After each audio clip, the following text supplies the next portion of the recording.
All right, here we go. Today, live review of this finest whiskey. That's about all we know. This is a secret Highland 12-year-old bottled by the Whiskey Agency and partnered with Heads and Tails Canada. So it's from an unknown distillery, and that distillery is owned by somebody. Um, that's about all we know for sure. Of course, this is bottled by the Whiskey Agency, so it's a known bottler, but we don't know the origin. We might have some guesses, but we know for sure it's from the Highlands. It is a Highland single malt Scotch whiskey at 47.8% ABV or 93.6 proof. It is non-chill filtered and of natural color.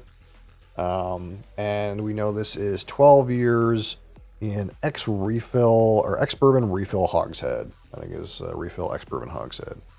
I think is how this shakes out. So this is 12 years in refill hogshead, bottled in 2007 or distilled in 2007 and bottled in 2020. So that's all we know for sure about this particular bottle. We could have some guesses about which distillery it comes from, but all we know for 100% sure is it's a Highland distillery. Um, in theory, it could be a Speyside distillery because that's kind of also a Highland, but typically, if it's a Speyside distillery, they'll write secret Speyside, right? So it's probably not a Speyside distillery. It is probably a Highland distillery. So again, we'll rate this out of 100. 25 for aroma, 25 for palate, 25 for finish, 10 for texture, and 15 for my personal subjective opinion. And again, this is TWA in partnership with Heads and Tails, which is a Canadian bottler. So if you're not in Canada, you might not be able to realistically get this.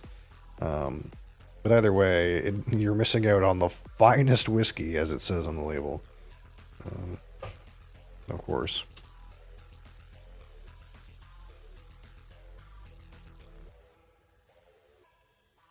So here we go.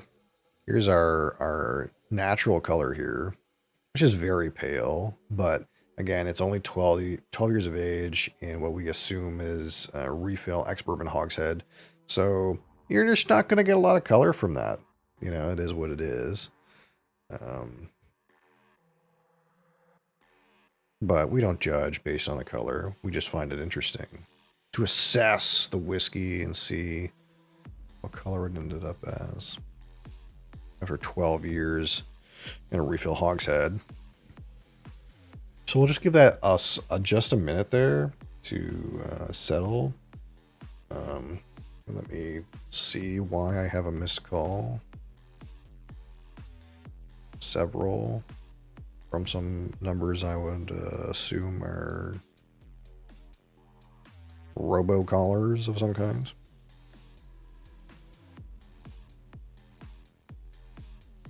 Because I don't tend to answer the phone. Like a true millennial, we don't answer the phone. Text me, idiot. Somebody dying? Don't call me. Someone better be dead or something better be on fire.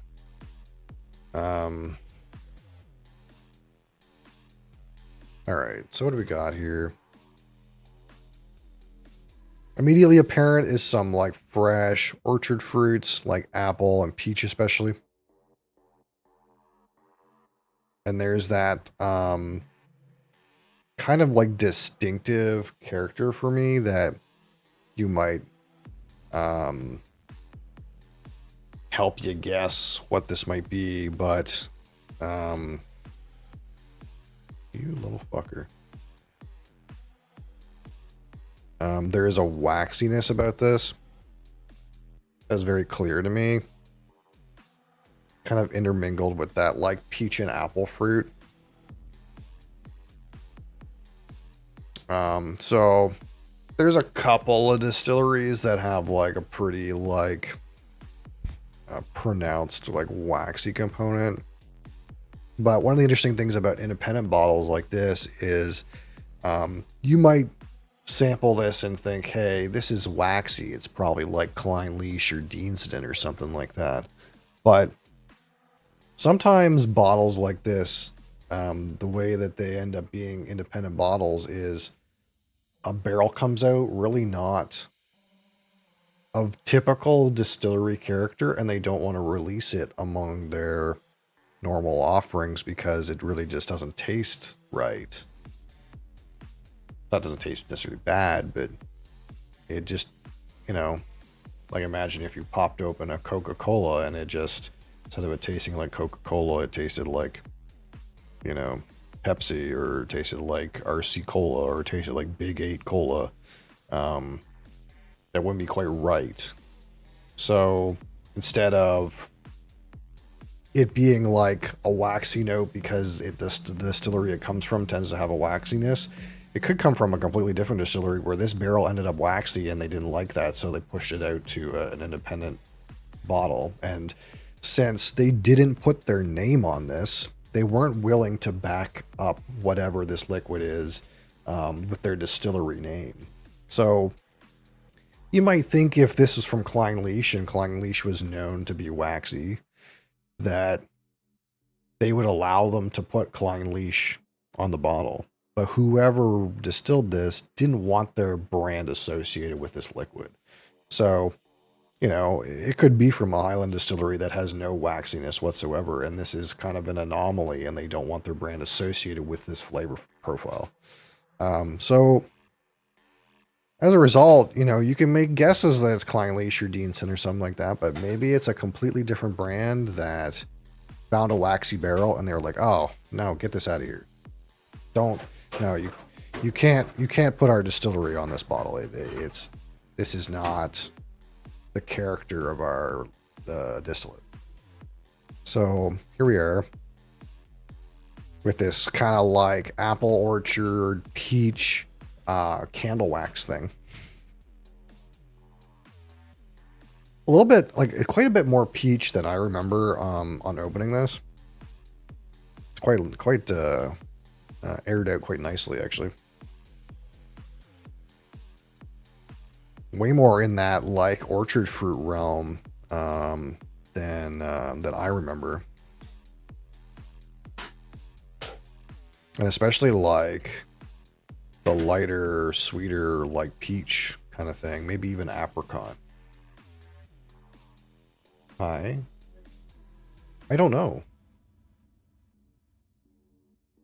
Well, it is from a secret Highland distillery, so we don't know where it comes from.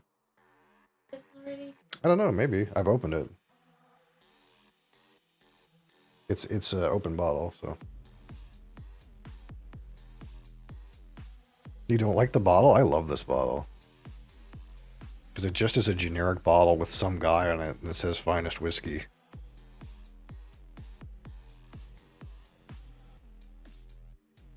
Probably the whiskey agency, that's who bottled it and created the branding.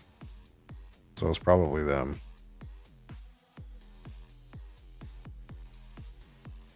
It is a little weird, yeah.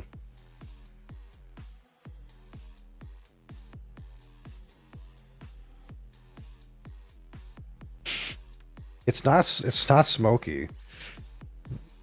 I did. I'm at the point where if it's not smoky, it doesn't taste like much. At this point, if Mom tries the whiskey and it's not literally Isla peated, she's like, "This is trash." It's just like it's okay. I wouldn't call it finest.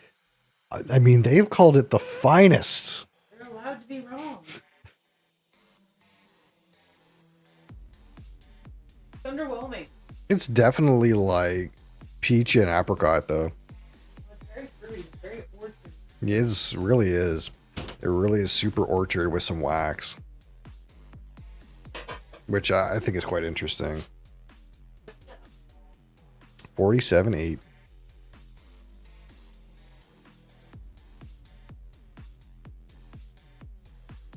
A little bit of like honey's creeping in the bottom here. Oh, it's got honeysuckle. Honeysuckle's not a bad note. Yeah, like honeysuckle, or to me, it's like it's still waxy, but you could get honeysuckle in there too. That's not wrong. There's like a perfuminess. I think I said that when we opened this that I felt like there was a perfumey note. Yeah, it's kind of nice to be honest. It's definitely like apple, apricot, peach. You get a perfumey, a floral kind of note. Honeysuckle's not a bad one to go with. There's definitely a waxy component. I'm not getting as much maltiness that I remember, but that could drive in later.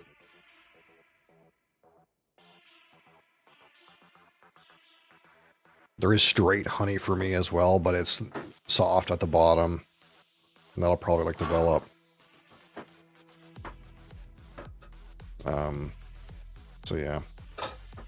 Here we go. Finest whiskey, Secret Highland, 12-year-old, refill, ex-bourbon, hogshead, slancheva.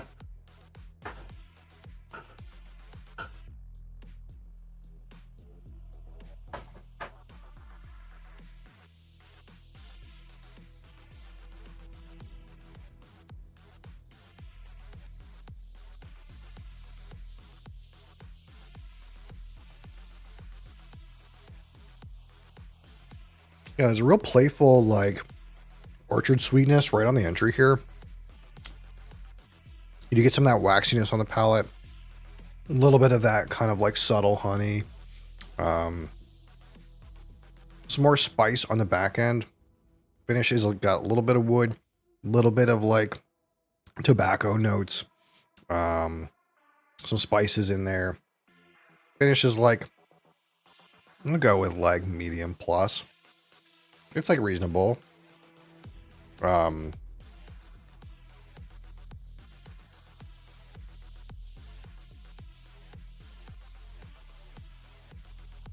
Pretty reasonable amount of like palate intensity for a slightly lower ABV. You know, again, we've been talking lots of 50 pluses these days. So when we get back down to 47.8, which again is more than 46, but 46 is these days can be feeling more and more tame the more we talk about cask strength and higher proof liquids being so concentrated and dense with flavor. Not all brands need that. Not all distillates and all barrels need that high proof to really pack a good intensity. And this one's doing quite well at this proof. Obviously, this is not cask strength, but 47.8 is kind of a weird ABV. They would have definitely diluted this to 47.8. Unless this was something weird like some, you know, I don't know, like they're a spilled barrel or something like that. I don't know how else you would get to 47.8 other than diluting it, but it's coated, is it? Okay, well, we'll see. The ghost cherry limeade I poured out. This is the sour water. This is the best energy. So I rated the orange creamsicle really well, and the cherry limeade I literally couldn't finish it. I think I drank a third of it and I poured the rest out. We'll see. We'll see.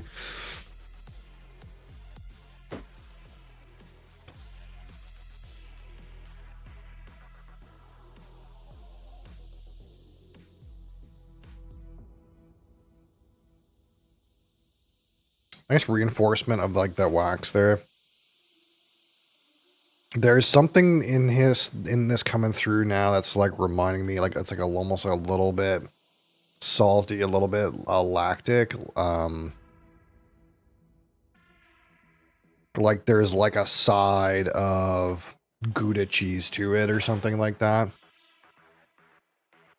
And with like that, it's kind of like related with this waxiness, this waxy kind of like salty thing.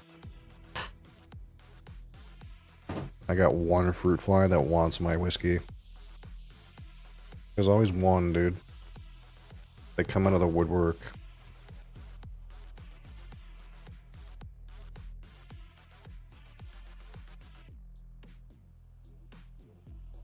What?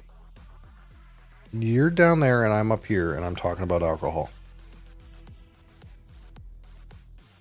Your mother's the one cooking, not me.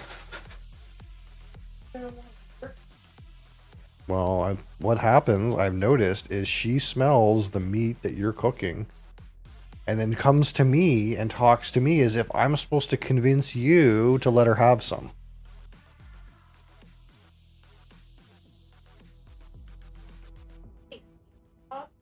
No, he thinks he's number 3. Okay, she obviously thinks. Maybe. But if I'm number 1, then I'm the one that should be telling you to get her some meat. I don't think so. Yeah, because I'm the alpha male in the family. You're an alpha male? Uh-oh. Uh-oh.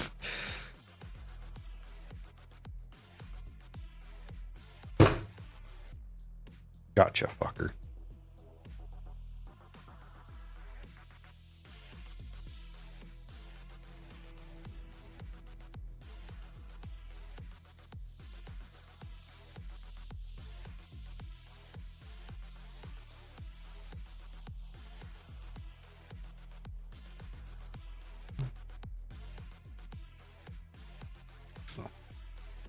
I'm loving the fruit on the palate here. It kind of reminds me a little bit of like those peach, what do they call those? Fuzzy peaches. But not like the little pellet ones, like the big gummy peaches that are like yellow and red and have like the stuff all over them. This like salt, the sugar stuff. It's not quite sugar, you know what I mean? It's like kind of slightly flavored. That's kind of like what's getting me on the palate here. All right, let's see if we can get some numbers. The real question is it the finest whiskey? Well,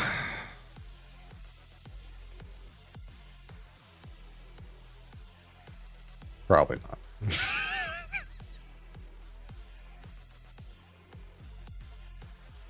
It's a fine whiskey, though. I will attest to this being a fine whiskey.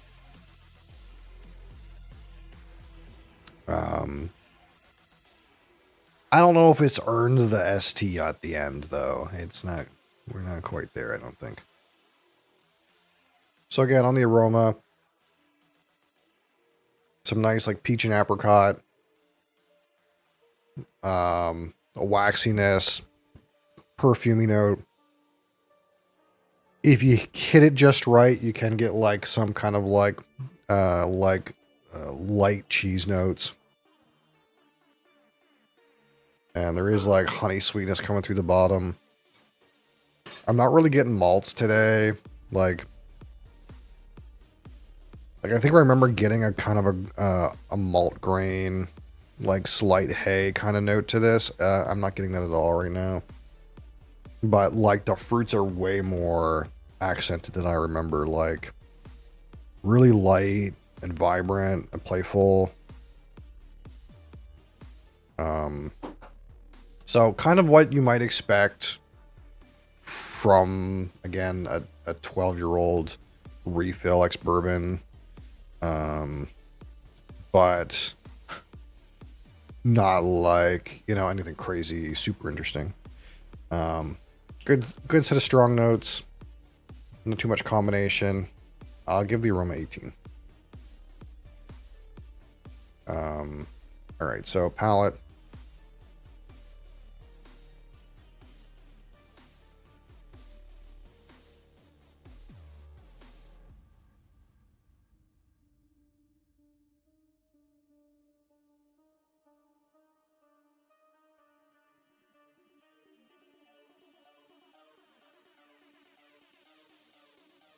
Again, right on the arrival, some nice peach and apricot. Transition to some of those waxy components in the mid palate. Maybe some like more spiciness in the back of the palate. Undercurrent of like honey in there. Pretty nice. Good intensity. I really like the like first like 3 seconds of this. Really tasty. It's just that like once you get it kind of like back mid palate, like to like swallowing it, it's kind of like samey. It's like most of these ex-bourbon whiskeys, you know, you got some spicy kind of like thing back there, you know, it's not really that interesting. But the first couple of seconds, really interesting. Right on the like tip of the tongue, and like going into the mid palate. Kind of not quite like anything else I've ever had.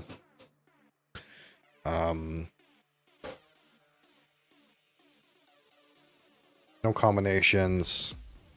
Good strong notes. 17.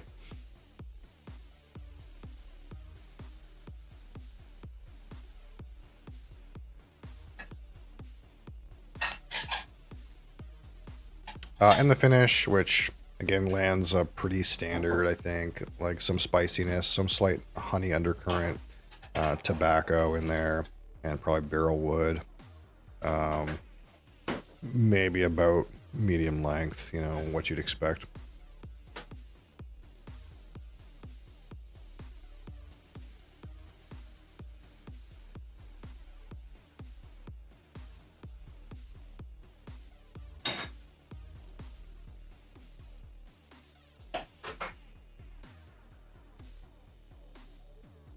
I actually get a little bit of fruit right on the start of the finish. Some spiciness is in there. Honey undercurrent. We get some of that tobacco.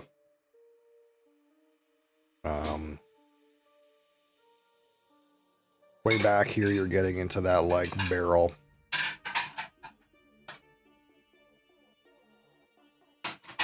To me, it's barrel wood. If you wanted to try to say like black coffee or dark chocolate back there, you probably wouldn't be 100% wrong. But to me, it's just like really woody kind of at the back end. Woody bitterness.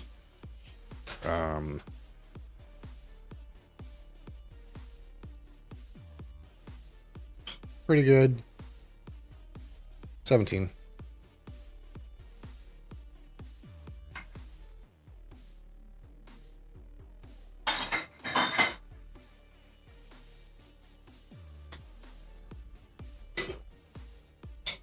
All right, now texture out of 10, which it's like fine.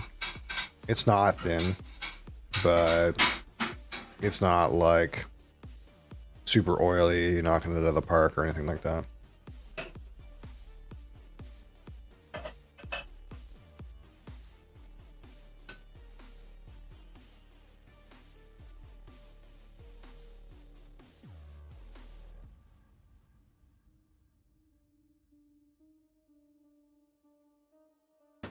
It's like a solid 5.